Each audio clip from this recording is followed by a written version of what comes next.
Hello and welcome to the final round. I'm Stephan Bonnar, joined as always by the #1 MMA odds maker in the entire world, Matthew Holt, for a very special edition of the New Year's UFC, headlined by Cyborg versus Holm. So first off, right now, Holm, a 3-1 dog, and with her counter-punching, kicking style, do you think she's got as good a shot of that?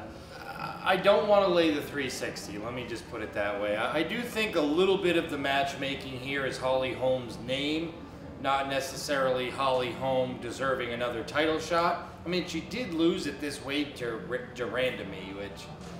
Yeah, she did. Who wouldn't even fight Cyborg. Although Joe Rogan would argue that Nurmagomedov should have been penalized at least twice, and then Holm landed the more significant strikes in the fight, and she was robbed. Potentially she was robbed, but she still lost to Nurmagomedov. It was really close. Yeah. And we've seen her lose to Shevchenko. We've seen her lose so many big fights. Basically, Holm is 1-3 in her last 4 fights, with the only win coming against Vettori. So I'm not sure what Holm has left. 36 years old. I certainly think she's probably on the downside of the mountain at this point. Oh, yeah. But I do think, look, it's a big name. They had trouble putting a card together here that was pay-per-view worthy at the end of the year. This certainly doesn't feel like our typical New Year's Eve big hurrah for the UFC. But we're here to make money betting them, so this is the fights that we're left with. And now losing Jimmy Rivera-Lineker, the card even feels a little less like a pay-per-view. But looking just at the main event, I mean, I think there are some things that Cyborg does that play into Holm's strengths. Holm's a counter-puncher, to your point. Counter-striker, punches and kicks. And Cyborg's ultra-aggressive. And we saw what happened when an ultra-aggressive Ronda Rousey ran into a bunch of punches and kicks, and Holm instantly became famous. I don't know. I mean, look, let's face it. Cyborg isn't Ronda Rousey. She's a much better striker, much bigger fighter than Ronda Rousey. I don't know. Is it the Holm that fought Rousey? Is it the Holm that fought Beth Correa that was actually aggressive and looked pretty sharp? Or is it the Holm that sat there passively and seemed content to lose a decision to Shevchenko? Or the Holm who fought Misha for 4.5 rounds. That one, not the final half round. Not the final half round. Yeah, that's right. So, I mean, you don't really know what you're getting here. I certainly don't want to lay it, but I do have a bet on this fight, and it is a big minus money, and that's over -1.5 rounds, and the marketplace messed up here. You know, we all tend to use the same numbers. I tend to open the UFC numbers myself. This time I didn't, because these big pay-per-view main events open months ahead of time instead of a week or two. And they open this total 1.5 rounds. It should be 2.5 or 3.5, but it's 1.5. Cyborg, 3-0, 3 knockouts in the UFC, but the last one was a 3rd round knockout over Tanya Evinger, and that fight was 2.5 rounds on the total. I remember you and I had it, and we had the over, and her fight before that was a 2nd round knockout, and I can't see Holm getting knocked out here. Holm never been knocked out in her entire MMA career, only finished once by Miesha Tate in the 5th round of a fight by a chokeout in a fight that Holm was dominating. She's great defensively. She stays on her back foot. She moves all the time. She never runs into punches. This one feels like it easily gets into the 2nd or 3rd round. Thus, I'm playing over 1.5 rounds, minus the 280. Even if it's minus 300 at this point, I still think the value is over 1.5 rounds. You know, it's a good point. I think they made a little mistake here putting this at 1.5. Like to your point, her last fight, the over was 2.5. Against Tanya Evinger. Oh no, that was 1.5. It was a 3-round fight though. Oh yeah, you're right. Yeah, it did went into the 3rd round though. Yeah, it did. So if it were over 2.5, we still would have won. But that's probably the bet to be made on this one. And you know, at plus 300, Holm, not a bad dog to bet, but it's just hard betting against Cyborg, who's just so ferocious and who doesn't tire out. I just think with that relentless pressure, it'll eventually get to Holm, but not after 1.5. The co-main event, Khabib Nurmagomedov. Yes, versus Edson Barboza, and you know, Khabib on paper should win this fight. He's a huge favorite, minus 260, but Barboza probably the most dynamic striker in the division, who's looked actually better as of late. And could Barboza possibly pull off the upset in this one? Two things stood out to me on this fight. One of those questions has already been answered. That was, would Khabib have any issues making weight? Because we've seen it so many times with them. On Tuesday of fight week, Khabib was already 1 pound under his fight weight. So I'm unbelievably amazed that this new dietitian he got, he looked a lot leaner, but he looks a lot smaller too. Don't get me wrong. Khabib looks like a smaller, will he be as strong? Number two is, will Edson Barboza throw the kicks that he has to throw to win this fight? Because we've seen so many people that throw great kicks not throw them against Khabib because they're worried about the takedown when they throw a kick, and thus they take away one of their own offensive weapons. You have to have all your weapons to beat Khabib. Throw the kicks to the legs, kicks to the body, and kicks to the head here for Edson Barboza. I think he needs to throw them, and throw them often if he's going to be able to win this fight. Will he do it? Because he's going to be scared of the takedown. Yeah, and once Khabib gets his hands on you, you're in trouble, as you saw what happened with Michael Johnson. But take it, Khabib's last fight was over a year ago. Is he going to have a little ring rust? And Barboza, we saw how Khabib handled Michael Johnson. Barboza has that loss, the same opponent, and Michael Johnson.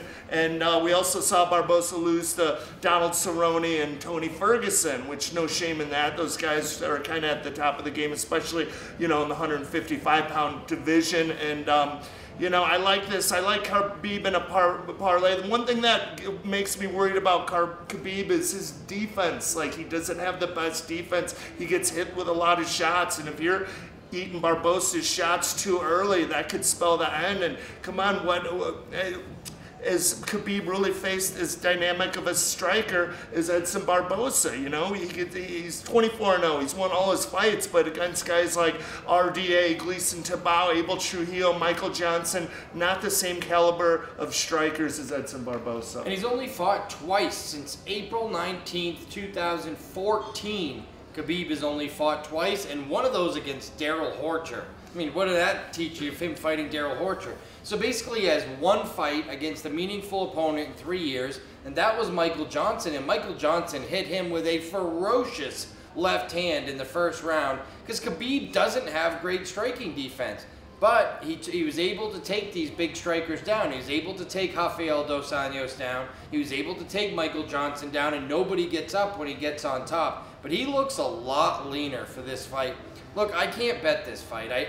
The fact that Khabib is on weight means he's not going to fatigue to me. It means the gas tank's good that he's on weight this early in fight week. No issues weight cut there. Do you think him being on weight could maybe be a testament to the USADA as well? And all the out-of-fight testing that's going on? Could be. That's a good point. And I kind of like Khabib in this fight, but I'm not at minus 260. I'm going to look to put him on a parlay, maybe with Holm Cyborg over. I'm going to pass this fight, but I'm really interested to watch it because obviously huge title ramifications. We all know Conor's not coming back to fight at 155 pounds in the UFC against anybody not named Nate Diaz at this point. So look, this is really, to me, the #1 contender match for who's going to fight Tony Ferguson for the title. And they've already tried to make Khabib Ferguson 3 times and failed. So obviously if Khabib wins here, it makes sense. Ferguson, Khabib in the spring for the title. So it's a huge fight for MMA fans. I don't have a good enough field to bet it. I want to bet Edson Barboza. If you made me bet it, I would make a small play on Barboza. But the fact that Khabib's on weight on Tuesday to me means this guy's focused, motivated, and ready to go to this week, and I don't want to fade him. All right, another women's fight on the card. Cynthia Calvillo versus Carla Esparza. Right now, Cynthia Calvillo minus 250 favorite in this fight. And Carla Esparza, look at some of the people she's beat in the division. Rose Namajunas, Felice Herrig, Angela Hill, Juliana Lima, and she's a plus 210 dog. But she hasn't looked so good as of late, and really her stand-up's one part of her game. Well, she's just a one-trick pony. She's a wrestler. Yeah. She's going to look to take you down, whereas Cynthia Calvillo doesn't hit hard, but I think she's going to be able to outwin her with her hands. I was surprised at how big of a favorite Calvillo came out, and I did make a bet on Esparza already at plus 220, and if it stays above 200, I may even bet her again. Carla Esparza, I mean, look who she's fought against. Joanna Jędrzejczyk, Rose Namajunas, Randa Marcos. I mean, she just beat Mariana Moroz. I mean, she's fought and beaten some of the... She has a win over the current strawweight champion, Rose Thug Namajunas. I mean, really impressive resume here for Carla Esparza. She is kind of a one-trick pony, but she's coming off a win over her top 6 ranked opponent, and Marina Moroz. So, I mean, she's proven that one trick. Look, Damian Maia's a one-trick pony. He's had a heck of a career. There's been plenty of really good one-trick ponies. And Cynthia Calvillo hasn't fought anyone yet, and I wasn't that overly impressed with the Joanne Calderwood win. Yeah, she beat her by decision, but who doesn't beat Calderwood at this point? Look, I think this line is really inflated. It's another one of those undefeated girl from American Top Team fighting the wrestler who people don't think has it anymore, but oh, by the way, just won her last fight against a ranked opponent. Calvillo's never even fought anyone in the top 10, never mind beat anyone. I'm going with the experience of Esparza at a big plus price. Now, Calvillo, she is at an ATT. Last I saw, she was with Team Alpha Male. Oh, Team Alpha Male, I'm sorry. All right, I didn't know if she switched cams. No, she's in Sacramento. Okay. She's always been in Sacramento. I said it wrong. Yeah, and that's probably why I think she's that big of a favorite, because they figure training with all those guys at Team Alpha Male that her wrestling's going to be good enough to kind of shut down Carla's one trick. But as your point, she has been in there and beat the much better competition, so at plus 220, not a bad price. I mean, would you want to lay 260 here with the unknown commodity against the very known? Certainly not. No, definitely not. I've already bet Esparza. I think there's just too much value in it. All right, Carlos Condit. He's lost 5 of his last 7 fights, and he's fighting Neil Magny, and he's still a minus 170 favorite. You like Magny in this fight? Why is that? Look, I bet Magny in this fight, and I don't love betting Magny, and I certainly don't like betting Magny as a favorite, but I like him in the underdog role. Look, he's 7-2 in his last 9, and the losses come against Rafael Dos Anjos and Lorenz Larkin. Look, Lorenz Larkin, for people that don't realize, fought at middleweight. Phenomenal and he's a huge welterweight striker. Yeah. All right, so he knocked out Neil Magny, no shame there. By the way, Lorenz Larkin's last fight was a title fight in Bellator, who he gave Diego Lima all he wanted. And Rafael Dos Anjos is now the #1 contender at welterweight. So Magny's lost to legit guys. And he has wins over Gastelum and Johnny Hendricks. Yeah, the Gastelum win, I think, is super impressive. Maybe the Hendricks and the Lombard wins, you're like, those guys are on their way out. Maybe even the Eric Silva win's not as impressive anymore, but Kevin Gastelum's red-hot and Neil Magny handled him.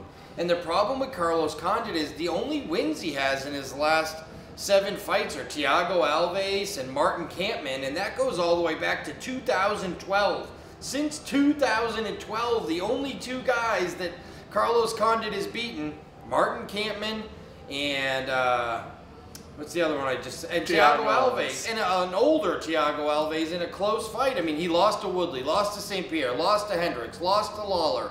Lost to Damian Maia. Yeah, and at this point, how much is left in the tank? How much motivation is left? Yeah. Yes, he's retired twice, and I think part of that minus 170 are people thinking of his win against Nick Diaz and kind of putting that. Which was in like 2011 or 2012. 6 years ago, yes. Yeah. So is it that same Carlos Condit we saw way back against Diaz? And, even the one that lost. I don't know how impressive that win was. I mean, remember Diaz dogging really him because he, fight. Yes, he counter-struck him. It was more of a brilliant strategy by Jackson. Yeah, that's right. The elusive Condit. But yeah, minus 170. I'm not going to lay that. How do they each win this fight? There's a better question. In a fight like this, where I tend to think it's closer to a pick'em than the line is, which put me on Magny. How does each guy win the fight? So how does Carlos Condit win this fight? He gets Neil Magny to the ground. The problem with Carlos Condit on the ground is, while he's pretty good in exchanges, he doesn't have a takedown. His he doesn't have a double leg or a single. No. He has to get you in a scramble. Yeah.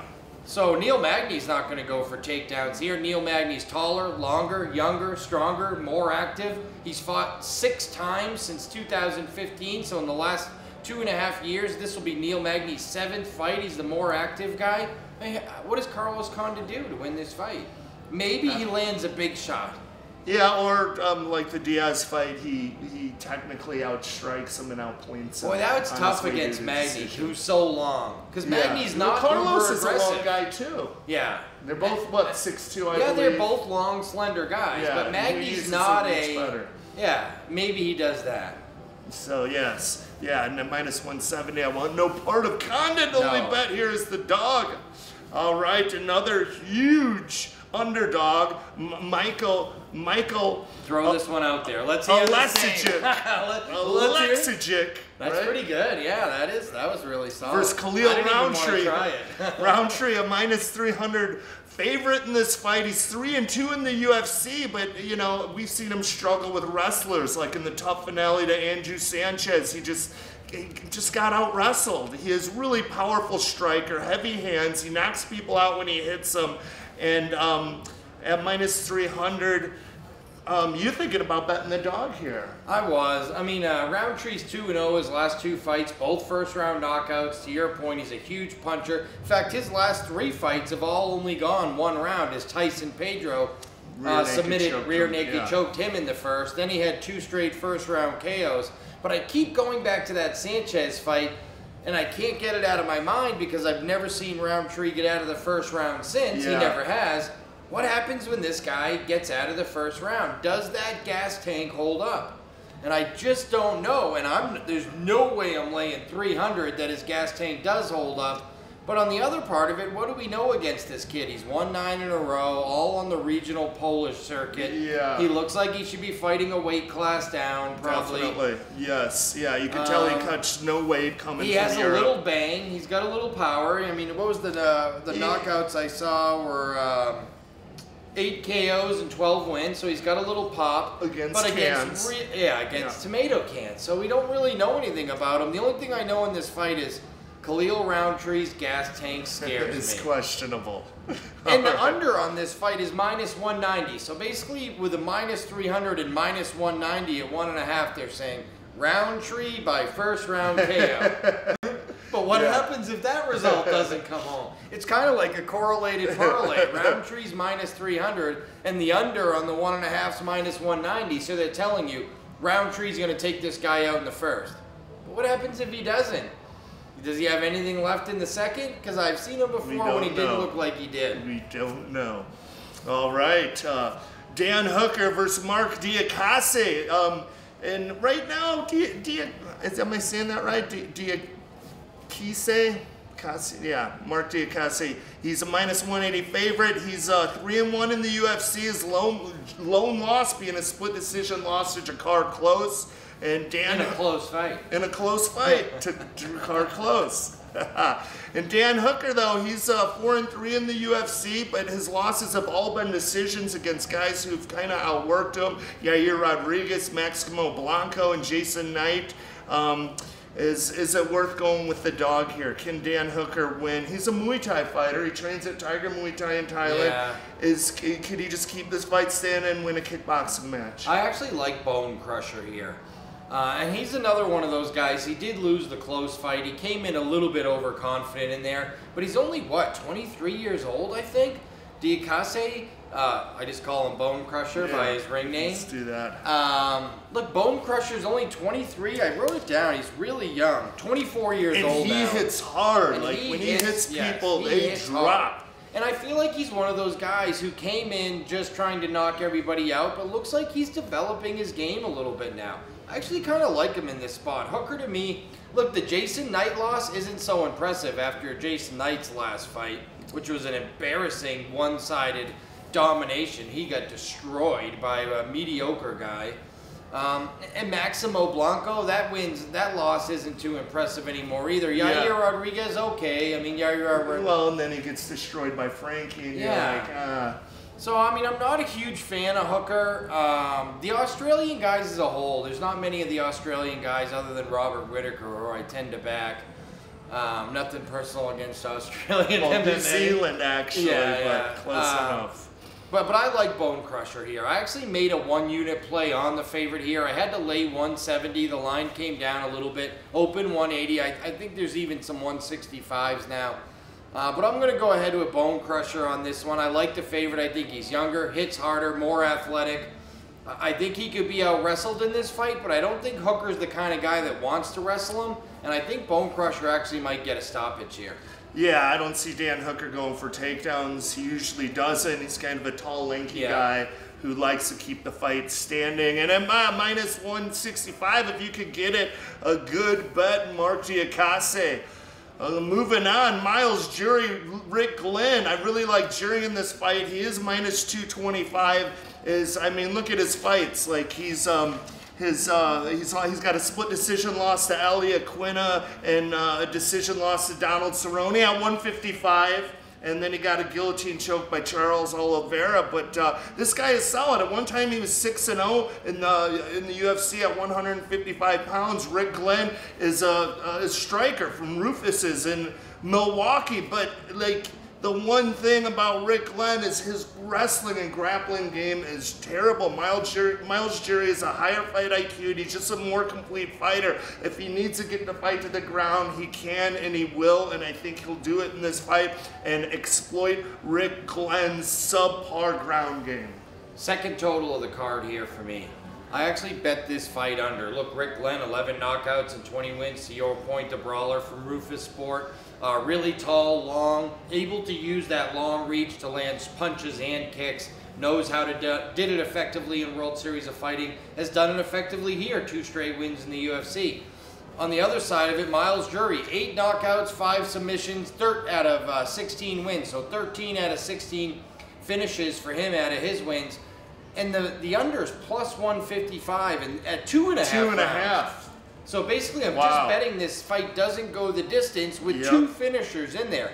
And I think if it's standing, either guy could hurt and finish the other guy. And to your point, if Jury takes him down, Rick Glenn doesn't have the best history on the ground. I could easily see him getting finished there. So I think there's a lot of ways this fight could get finished. And at plus 155, rather than laying minus 250, I'm willing to take it. Because I wasn't that confident. I thought Glenn's height and reach could give Jury a little trouble. Remember, Cowboy Cerrone gave Jury some trouble with that height and reach. So and that fight kept ringing through my mind. So I said, well, maybe the Glenn height and reach could also give him a little trouble. I'm going to stay away from the favorite here and take a big plus money.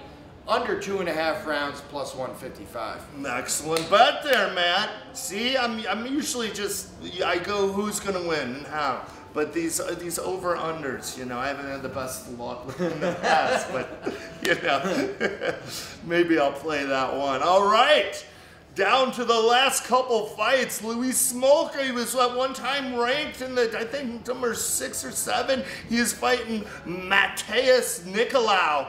And Nicolau trained at Jackson's. He's 2-0 in the UFC, and his last fight, a split decision win under John Moraga, and he's a minus 280 favorite. Is he that big of a world beater that Luis Smolka can't take the upset at plus 250? Another case here where a guy on a run, the guy on the big winning streaks, the big favorite here, but the guy with all the experience is the big underdog. I mean, look at Luis Smolka's losses. Ray Borg, Tim Elliott.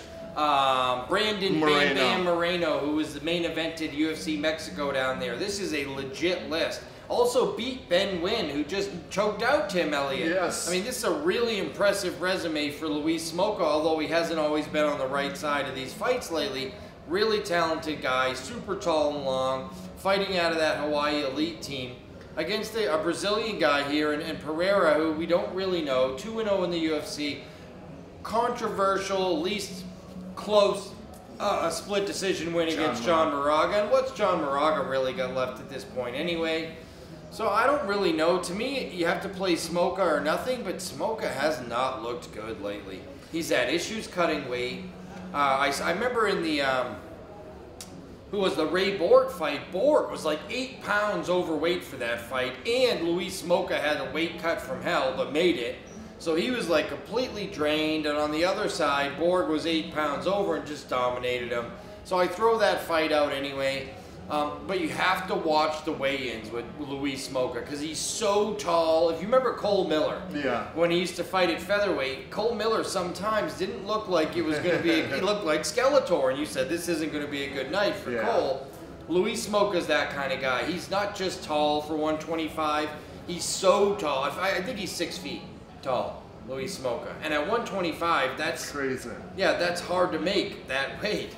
Wow. So you have to look how he looks and try to hear, look at all the articles and see how the weight cut went and see if he looks really bad at the weight. I always look for a dog to take, and on this card, I look for somewhere around a plus 250 dog, and this is my dog of the card to take. Just because of where Smolka's been, the level of competition he's faced, and then one interview I caught with him says he quit drinking after the Tim Elliott fight. He said, you know what, I gotta stop drinking. Then he said, every night I was drinking myself into a blackout. And then after the Tim Elliott fight, I said, hey, you know what, I can't drink like this and perform at the elite level anymore, so I'm gonna put the bottle down. And he said for this fight, it's the first time in his career that he's done that. Reminds me of Chris Lieben back in the day. Yeah. And I'm thinking, hey, if you're looking for a dog to take, Smolka is it, especially if he's on the wagon. Yeah, he's got great submissions. A lot of ways to win. Unbelievable scramble submissions. Tall, good striker, great with the knees, good Muay Thai. And I give him the wrestling advantage. Mateus Nicolau, give him the submission jiu-jitsu advantage. He is a black belt in Brazilian jiu-jitsu, but just in terms of takedown game, I'm going with Smolka, and I think that's going to etch him out the decision. I'm with you. It's Smolka or pass for me, but I got to see the weigh-in on this one first. Excellent point. All right, finally, Amari Akhmedov, a 2-1 dog against Marvin Vettori. Vettori, Italian guy, calls himself the Italian Dream. He's 2-1 in the UFC with his loss, a decision now to Antonio Carlos Jr. Same here. Is he that much of a world beater? Is he going to take out the heavy-handed Amari Akhmedov, who's now trained at American Top Team, who's 5-3 in the UFC? And look at some of the guys he's lost to: Gunnar Nelson, Sergio Moraes, Zaleski dos Santos. Is this another possible dog to maybe make a little play on? Yeah, I looked at the total here too, but the under is minus 105. I was thinking about potentially playing the under, and then I got off it because I didn't want to lay minus money. I was hoping to get plus money, and I didn't. And then I looked at Akhmedov, but I don't really like him. He loses. I mean, he's fought some quality guys, but the one commonality is he lost all of them. He doesn't beat any of the top guys, so... I don't know. I certainly don't want to lay Vettori, and I've been really off on some of these Italian fighters. I remember on the last card, Bang Bose versus the Italian kid. I thought Bang Bose would win, and that Italian kid wiped out Bang Bose. And maybe I've underestimated some of those gyms there and stuff because I was really underwhelmed and under-impressed by Diakese, and he looked great. Yeah. And I'm like, wow, what did I miss in watching his past fights? Because I thought he looked horrible. And here he came in against Bang Bose, this dynamic striker, and completely shut him down. So, I don't know. Maybe I'm wrong on Vettori, too. For me right now, it'd be Akhmedov or pass, but I don't want to play it. Yeah. I mean, when comparing Vettori to the Polish fighter, Oleksiejczuk, I'd say just physically he has a lot more gifts. He's stronger, and that goes a long way in this sport. There you have it. If you one dog on the card, Smolka. But like Matt said, I think the Miles Jury, Rick Glenn under is a hell of a bet. And the Chris Cyborg, Holly Holm over. You got to put the money down, minus 280, but it's only a round and a half. Someone missed something there. And overall, not the greatest card to bet on, but there's a couple little gems. Yeah, and some interesting tidbits. Francis Ngannou opened as $1.60 favorite over Stipe Miocic. It's already up to $1.75 if you're in town and you're betting UFC. Might want to get, if you like the Ngannou side, might want to get down on that now, is that line keeps going up for some reason. Yeah. Same thing with Robert Whittaker, Luke Rockhold. If you like the Robert Whittaker side, open 150 all the way up to minus 180. If you like that side and you don't want to lay minus 200, now is probably the time. If you're looking to bet Rockhold, might want to keep waiting. All right, New Year's weekend, UFC 219 from here, T-Mobile Arena. Hope you guys enjoy the fights, and we'll see you next time on the final round.